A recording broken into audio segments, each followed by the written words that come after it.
నమస్తే, welcome to Leo. మనతో ఉన్నారు ఒక సామాన్య వెంకటేశ్వర స్వామి భక్తుడు ముల్లంగి వెంకటరమణ గారు. నమస్తే అండి. నమస్తే సార్. వెంకటేశ్వర స్వామికి సంబంధించి లడ్డు నెయ్యిలో కల్తీ జరిగిందని చెప్పి దాదాపు 2019-24 దాకా దాదాపు 68 లక్షల లీటర్లకు సంబంధించి 1 లక్షల లీటర్లో నెయ్యి కల్తీ జరిగింది వచ్చింది. అయితే ఇప్పుడు సుప్రీంకోర్టుకి సంబంధించి సిబిఐ కావచ్చు సిట్ ఒకటి ఛార్జ్ షీట్ ఇచ్చి దాంట్లో మాకు ఆ జంతు కొవ్వు అవశేషాలు అంతా కనిపించడం లేదు, ఎందుకంటే 10% కన్నా తక్కువ ఉంటే అది కనిపించదని మాట్లాడుతుంది. దాన్ని చేసిన టెస్ట్ PCR టెస్ట్. ఇప్పుడు దీంట్లో ఖచ్చితంగా కొవ్వు పదార్థాలు కలిగి ఉన్నాయని చెప్పి NDDB ఒక రిపోర్ట్ ఇచ్చింది. దాన్నే చంద్రబాబు నాయుడు గారు చెప్పారు. దీంట్లో అసలైన టెస్ట్ చేయకుండా తప్పించుకున్నారు. అసలైన టెస్ట్ చేస్తే పెద్ద తలకాయలు అరెస్ట్ అవుతాయని చెప్పేసి అంటున్నారు. మీరు వెంకటేశ్వర స్వామి భక్తుడిగా, హిందూగా మీరేం చెప్తారు? ఇది జరిగిందని భారతదేశమే కాకుండా ప్రపంచ దేశాల్లో వెంకటేశ్వర స్వామి భక్తులందరూ నమ్ముతున్నారు.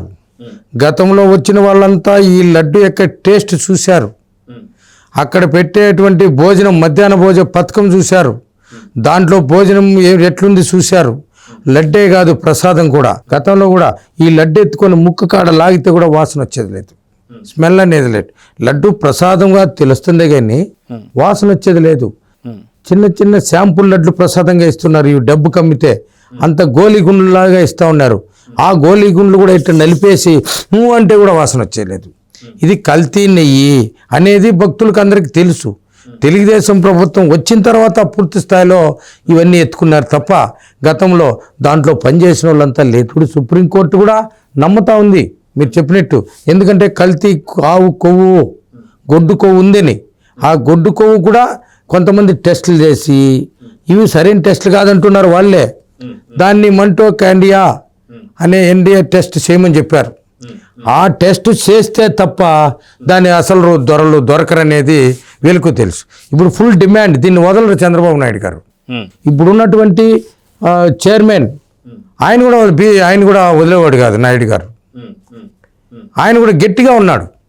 అసలు ఆయన వచ్చిన తర్వాతనే ఇప్పుడు కొత్తగా వచ్చినటువంటి ఈయన మన నాయుడు గారు వచ్చిన తర్వాత ఈ టీటీడీలో జరిగినటువంటి అవకతవకలు, ఉండిలో జరిగినట్టు అవకతవకలు, లడ్డులో పరకామంలో జరిగిండేది, ఈ లడ్డులో జరిగిండే అవకతవకలు, ఈ నెయ్యి కంటిన్యూగా మాకు ఒక సర్కిల్ ఇన్స్పెక్టర్ని వేశారు సూర్యనారాయణ అని, చాలా జెంటిల్మెన్.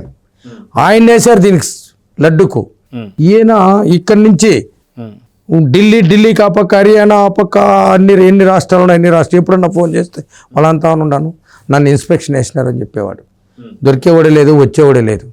దాని గురించి ఒకసారి వచ్చాడు. ఏం సార్ ఇన్ని రోజులుగా మీరు చేస్తున్నారు, దొంగలపై అన్నీ వచ్చాయి, అందరూ అరెస్ట్ అవుతారు, త్వరలో అరెస్ట్ అవుతారు అన్నారు. అన్నీ వచ్చాయి. రోజు దానిపైన జరిగేటువంటి ఇది తెలుగుదేశం ప్రభుత్వం వచ్చిన తర్వాత ఈ కల్తీ నెయ్యిలో ఎవరు ఉన్నారు, ఏ విధంగా, ఎంత పర్సెంటేజ్, ఇది ఎంత పర్సెంటేజ్, ఆవు నెయ్యి ఎంత ఉంది, పాలు ఎంత ఉంది, వెన్న ఎంత ఉంది అనేది పూర్తి స్థాయిలో వచ్చేసింది. పూర్తి స్థాయి నా దగ్గర ఉంది ఇందులో ఈ సెల్లులో ఉంది. దాన్ని కూడా మీకు చూపిస్తాను. ఎందుకంటే వీళ్ళు చేసినటువంటి ఈ అవకతవకల్లో వీళ్ళందరూ బయట రావాలనే మేము కోరుకుంటున్నాం. ఇదిగోండి ఈ ఎంతెంత పర్సెంటేజ్ అనేది ఉండదు దీంట్లో, నువ్వు కొవ్వు ఎంత ఉంది ఇదంతా ఉండదని. ఇవన్నీ బయటపడి అసలు నిందితులు తప్పకుండా అరెస్ట్ అవుతారు. అయితే ఇక్కడ మీరేమో అసలు నిందితులకు సంబంధించి ఇప్పుడు వాస్తవానికి దాంట్లో A34, A35, A36 ఈ ముగ్గురు గతంలో ఒక ల్యాబ్లో పనిచేసి ఆ పనిచేసి నుంచి బయటకు వచ్చిన తర్వాత ఈ గీ టెస్ట్ ఏదైతే ఉందో ఈ టెస్ట్ చేసేటప్పుడు మళ్ళీ అదే ల్యాబ్కి పంపించి వీళ్ళు తప్పుదోవ పట్టించారు సుప్రీంకోర్టుని అని చెప్పి ఇప్పుడు వస్తుంది. యాక్చువల్గా మైటోకాండ్రియా NDA టెస్ట్ చేస్తే తప్ప అసలు దొంగలు దొరకరని చెప్పి ఇప్పుడు ఒక పెద్ద ఎత్తున వస్తుంది. మీరు ఒక వెంకటేశ్వర స్వామి భక్తుడిగా మీరు నిజంగా గతంలో వెంకటేశ్వర స్వామిని ఎన్నిసార్లు దర్శనం చేసుకున్నారు ఏంటండి? ఏం చెప్పి సార్, నేను పుట్టిండేది వెంకటేశ్వర స్వామి యొక్క దయతో. నా అసలు పేరు సురేంద్ర. నాకు జలుబు జ్వరం వచ్చేసి సావు బతుకుల్లో ఉంటే మా తండ్రి గారు వెంకటేశ్వర స్వామిని పూజించుకొని ఇంట్లో ఒక మీది తీసి కడతారు అంటారు. ఒక పసుపు గుడ్డలో మీది అంటే దాంట్లో దమ్మిడీలు అంటారు. అప్పుడు రాగి దమ్మిడీలు 2 పైసలు ఉండేది నేను చిన్నప్పుడు. అది తీసి ఈ రెట్ట కట్టారు ఆ రోజుల్లో.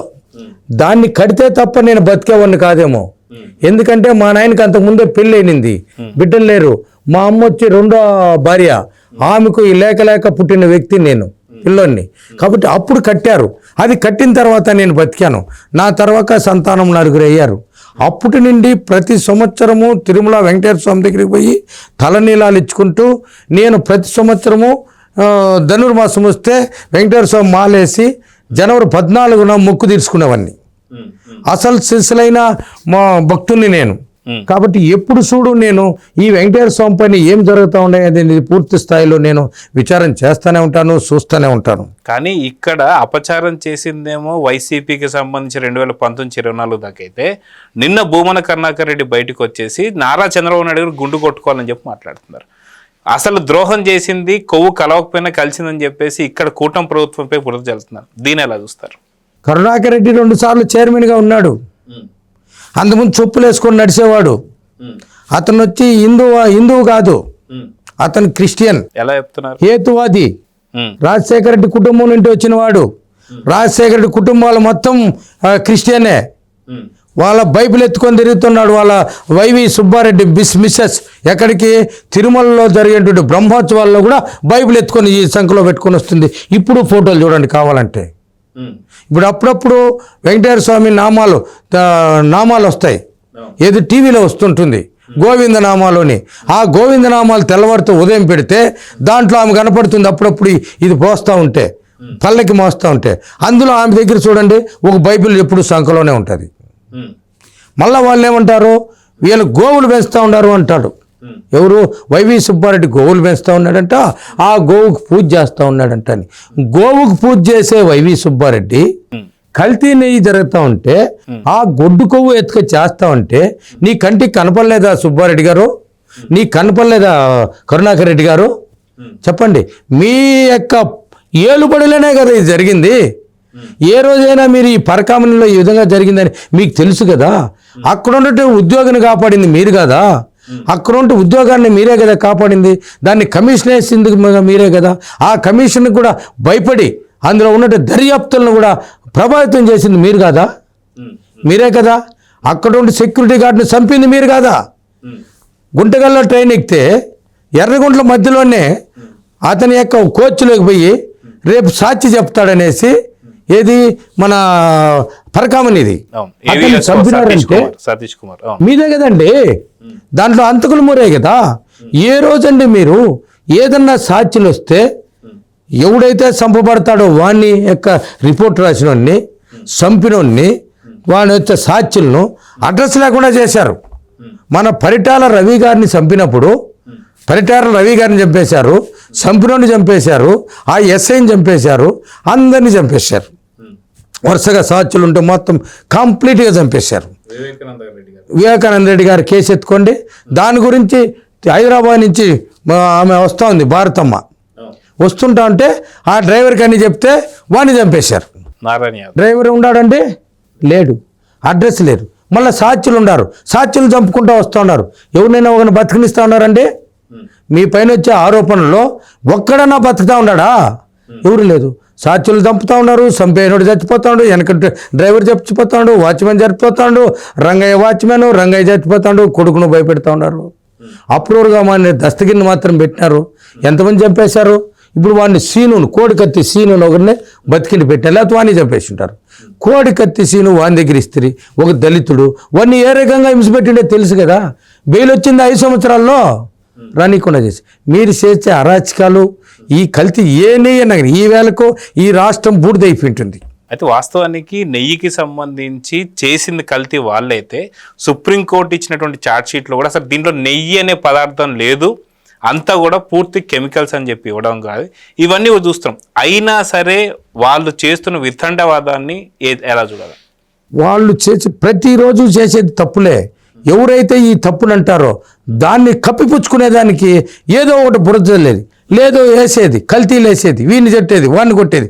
దానిపైన ఏదో కొన్ని రోజులు ఆ పత్రికలోన, ఆ సాక్షి పత్రికలోన, ఆ సాక్షి టీవీలోన వేరే రిలీజ్ అయిపోయేది. రోజు దీన్ని మర్చిపోవాలని చెప్పి పక్క ట్రాప్ చేసేదానికి ఒకటి ఎత్తుకుంటారు. ఇప్పుడు వెంటనే చంద్రబాబు నాయుడు గారు దీని మీద ఎత్తుకుంటే ఏదో ఒక అపవాదం ఒకటి పెట్టేది. భూములపైన ఏదో చేసినాడు, అమరావతిలో మళ్ళీ ఈ రాజధాని మళ్ళీ భూములు కొట్టేస్తా ఉన్నారని చెప్పేది. అమరావతికి ఇంకా కొంచెం భూములు కావాలి, కొంచెం సేకరించాలంటే గతంలో ఇచ్చిన భూములకే ఏమీ లేదు, ఆ బిల్డింగ్లే లేవు అన్నారు. ఇన్ని వేల కోట్ల రూపాయలు ఈరోజు బిల్డింగ్లు పరుగులు పెడతా ఉంటే, అభివృద్ధి పరుగులు పెడతా ఉంటే మీరు ఏమంటే అప్పుడే ఇది డెవలప్ కాకూడదని పెట్టేసేది. అయితే మొత్తానికి కల్తీ నెయ్యికి సంబంధించి హిందువులుగా చాలా మంది మనోభావాలు దెబ్బతిన్నాయి. ఒక క్రిస్టియన్స్గా మీరు ఇందాక అన్నట్టు వాళ్ళు చేసినటువంటి దాడులు మనం చూస్తూనే ఉన్నాం. గతంలో ఎంతోమంది సామంతరాజులు కావచ్చు, ముస్లిమ్స్ కావచ్చు, లేదా బ్రిటిష్ ఎవరు కూడా దాడి ఇంత ఎత్తున చేయాల. కానీ ఇప్పుడు హిందువులు బయటికి రావాల్సిన అవసరం ఎంతవరకు ఉందంటే ఏం చెప్తారు? హిందువులే కాదండి, హిందువు కాకపోయినా కూడా వీళ్ళు ఏలుబడి పాలకులు, వీళ్ళు ఏమైనా చేస్తారు కదండి. అన్ని కులాలు అన్ని మతాలు రావాల్సిందే, అన్ని మతాలు రావాలా. ఏలుబడిలో వీళ్ళు హిందూ దేవాలయాన్నే కాదు కదా పరిపాలన చేసేది, యావత్ భారతదేశం ఇండియా ఆంధ్రానంతా పరిపాలన చేస్తూ ఉన్నారు కదా. ఈ విధంగానే కల్తీ ఉండేది ప్రతి ఒక్క మతానికి. హిందూ మతం, ముస్లిం మైనారిటీ, ఈ క్రైస్తవులు వాళ్ళు కూడా తెలవాలి కదా, వాళ్ళు కూడా రావాలా. హిందువులతో పాటు వాళ్ళు కూడా రావాలి.